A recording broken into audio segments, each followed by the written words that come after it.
বছর যন্ত্রণায় কষ্ট পাচ্ছেন, সব এইখানেই শেষ হয়ে যাচ্ছে। এই জায়গাতে আমি দীর্ঘ কথা বলছি।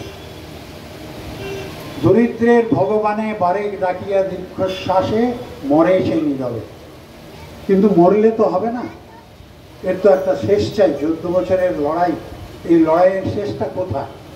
বলছিলেন যে আপনাদের কোনো যদি কথা থাকে, উপদেশ থাকে, অনেকে অনেক কথা বলেছেন, কেউ অবরোধের কথা বলেছেন, কেউ অন্য কথা বলেছেন, আবেদন নিবেদনের কথা বলেছেন। আবেদন নিবেদন নয়, আবেদন নিবেদনের জায়গা নয় আমাদের দাবি, কারণ আমার টাকায় চলছে, আমাদের পকেটের টাকায় চলছে এই সমস্ত জিনিস।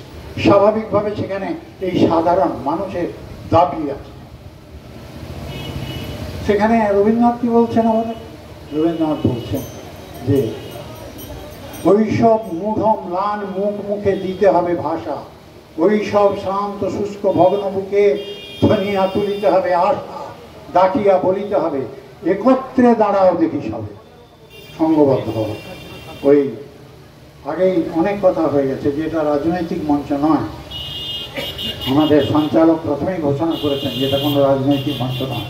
অতএব আমরা এখানে বহু রাজনৈতিক মতবাদের মানুষ আছি, আমাদের সেই জামাটা খুলে ফেলে সবাইকে এক জায়গায় একত্রিত হবে, একত্রে দাঁড়াও দেখি সবে। তাহলে কি হবে? যার ভয়ে তুমি ভীত সে অন্যায় ভীরু তোমাকে, তোমার থেকেও সে ভীরু, কারণ সে অন্যায় করছে। আমাদের এখানে ওই যে রামলাল বলছিলেন যে কেন ট্রেন দাঁড়াচ্ছে না, কেন উড়িষ্যা বেশি পাচ্ছে, কেন বাসগুলো চলছে বলে ট্রেনের টাইম টেবিল ইত্যাদি, অর্থাৎ যা কিছু হচ্ছে সব কিন্তু অন্যায় করে হচ্ছে, মানুষের স্বার্থে কিছু হয়নি, সব হচ্ছে গিয়ে অন্য স্বার্থে। আমি অন্যটাকে আর বিশ্লেষণ করছি না, আপনারা সবাই বুদ্ধিমান মানুষ, আপনারা বুঝে নেবেন। সে অন্যায় ভীরু তোমাকে, যখনই দাঁড়াবে তুমি সম্মুখে তাহার, তখনই সে পথকুক্কুরের মতো সংকোচে সত্রাসে যাবে মিশে পথের ধুলায়। দেবতা বিমুক্তারে কেহ নাহি সহায় তাহার, মুখে করে আস্ফালন জানে সে হীনতা আপনার মনে মনে। রবীন্দ্রনাথ কত বছর আগে লিখে গেছে, আর আজকে আমরা 14 বছর ধরে লড়াই করছি। এই লড়াইয়ের শেষ কোথায়?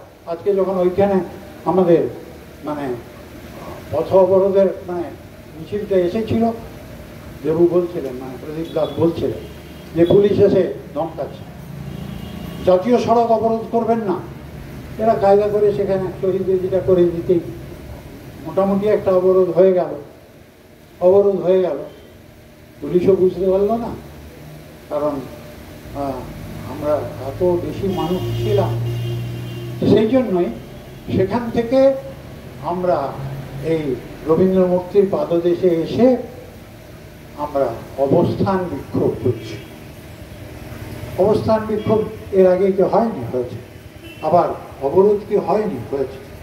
কিন্তু এর থেকেও বৃহত্তর অবরোধ আমাদের করতে হবে রামলালের কথা মতো, যিনি দীর্ঘদিন ধরে এই আন্দোলনের সঙ্গে যুক্ত, সেই রামলাল লাঠি, তিনি যে কথাটা বলেছেন, অবরোধটা এরকম আমাদের জিনিস আমরা টাকা দিচ্ছি, তোমরা চালাচ্ছ, দায়িত্বটা তোমাদেরকে দেওয়া হয়েছে, তো তুমি আমাদের কথা চিন্তা করবে না?